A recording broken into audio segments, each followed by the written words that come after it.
Deuses e religiões são a espinha dorsal de qualquer mundo de fantasia. Mas muitas vezes essas divindades, essas religiões, acabam sendo nada mais que um nome em uma lista, um punhado de domínios e alguns símbolos criativos, concorda comigo? E se os deuses do seu mundo fossem vivos? Eles influenciam reinos, inspiram guerras e respondem ou não às preces dos mortais. E se a fé tivesse consequências reais? E cada religião fosse uma espécie de lente diferente para entender o universo? Eu sou o Mestre Nagikun e no vídeo de hoje vou te ajudar a criar deuses, religiões e mitologias que vão expandir ainda mais o seu mundo de RPG, tornando o seu mundo mais profundo, coerente e muito cheio de significado.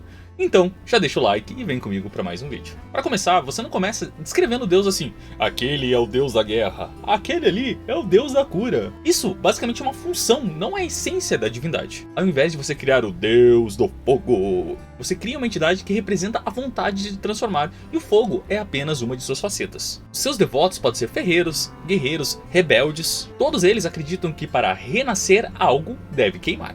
Divertido. Em Sandman de Neil Gaiman, cada perpétuo, sonho, morte, desejo, etc. é um conceito vivo, não um domínio fixo. Eles personificam então ideais universais: sonho, morte, desejo, entre outros. Aqui você pensa o que esse deus ensina sobre o mundo. O domínio dele é só um reflexo de sua filosofia. Você também faz os seus deuses terem uma espécie de limite. Um deus onipotente é narrativamente inútil, mas um deus com falhas, vontades e restrições, esse sim é um deus fantástico de você criar. O deus do tempo vê apenas o futuro, nunca o passado. Ele fala em enigmas porque só entende os ecos do que já passou e as consequências do que virá. Em American Gods, também do Neil Gaiman, os deuses perdem força quando alguém deixa de acreditar neles. A fé das pessoas é o combustível de cada um, e a humanidade é uma espécie de campo de batalha.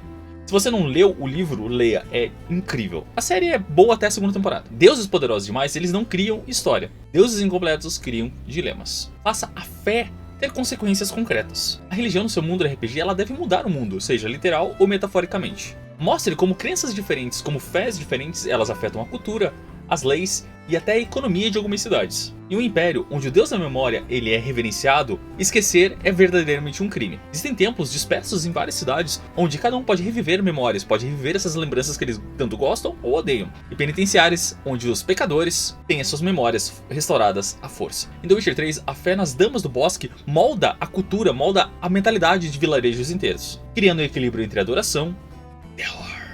As religiões do seu mundo devem gerar impactos visíveis: comportamento, arquitetura, política, arte e até muitas vezes as guerras. Você também cria um conflito entre a fé e a realidade. Um mundo de fantasia, ele não precisa de deuses perfeitos, ele precisa de conflitos espirituais. Um clérigo então ele acaba descobrindo que seu deus realmente existe, algo que ele sempre teve alguma dúvida, mas descobre que na verdade esse deus ele é indiferente e muitas vezes cruel. Ele agora segue pregando os dogmas dessa divindade, mas por medo, não por fé. Em Dragon Age Inquisition, os templos veneram o Criador, mas à medida que você vai avançando na história, você descobre que talvez esse Criador nunca tenha existido. Isso acaba abalando o mundo num todo. A dúvida então é o motor da fé. Deixe os personagens, e obviamente os jogadores, questionarem os próprios deuses. Você também faz com que os deuses então eles precisem dos mortais, eles precisem da fé dos mortais nos deuses. Aqueles deuses que precisam de adoração, precisam de oferendas ou ações humanas tornam o mundo ainda mais vivo. Um exemplo aqui é que cada vez que alguém mente, o deus da verdade então ele enfraquece. A voz daquela divindade que ecoa na mente dos seus adoradores começa a desaparecer pouco a pouco. E o mundo então ele mergulha numa espécie de caos moral.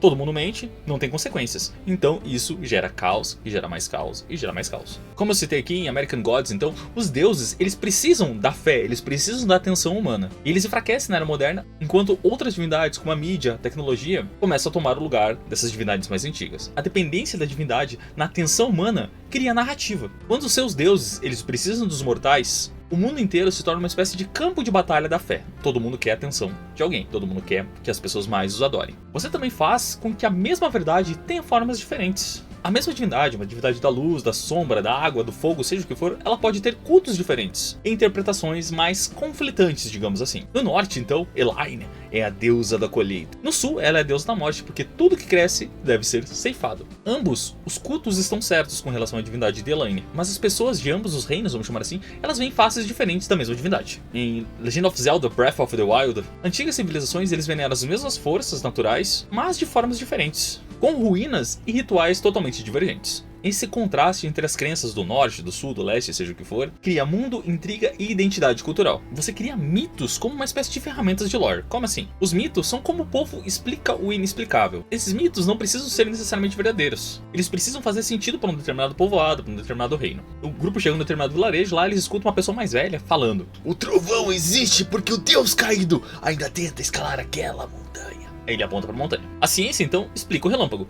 mas é o mito que explica o significado desse mesmo relâmpago. Em God of War, as mitologias nórdicas e gregas, elas coexistem. Cada uma delas revela uma espécie de fragmentos da verdade, mostrando como os mitos são apenas interpretações e não necessariamente fatos. Você usa os mitos para ensinar o tom do mundo, se é poético, trágico ou mesmo caótico. Você cria sinais divinos e milagres sutis. O milagre não precisa ser necessariamente um milagre explosivo. A cidade está morrendo de sede, do meio da cidade surge uma fonte de água que faz com que todo mundo pare de morrer de sede. Ele precisa ser inesperado e realmente simbólico. Um exemplo que tá rolando uma batalha intensa ali, e o guerreiro então ele olha para o céu e pede ajuda. Me ajuda.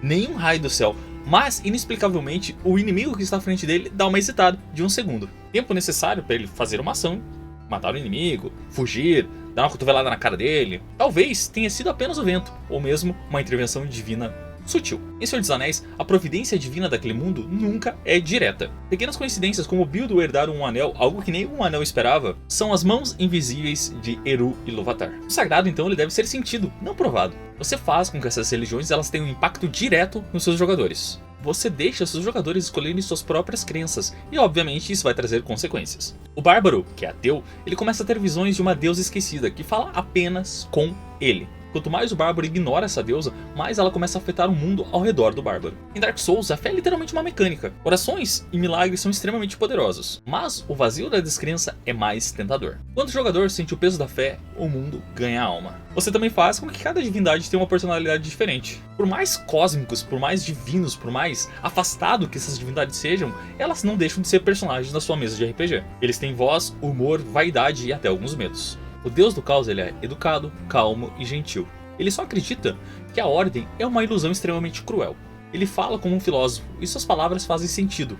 Até demais. Em Good Omens The New Game, Deus e os anjos eles têm humor, ironia e até opiniões humanas demais. E é isso que os torna tão fascinantes. Um deus sem uma personalidade é apenas uma força. Um deus com voz é uma presença. Deuses e religiões eles não existem apenas para explicar o mundo. Eles existem para refletir quem existe nele. Toda crença é a janela para a alma de um povo. E cada fé é um espelho da humanidade que a criou. Quando você cria essas divindades com propósito, falhas, emoções, o jogador deixa de perguntar em quem acreditam e passa a se perguntar em quem eu acredito. Agora eu quero saber de vocês. Vocês já criaram divindades para seus mundos de RPG? Qual foi a reação dos jogadores? Qual foi a sua reação? Como eles interferiam no mundo? Deixa nos comentários. E claro, se inscreve no canal, deixa o like, ativa as notificações aí, dá uma olhada no comentário fixado. Nos vemos no próximo vídeo e que os críticos estejam com vocês.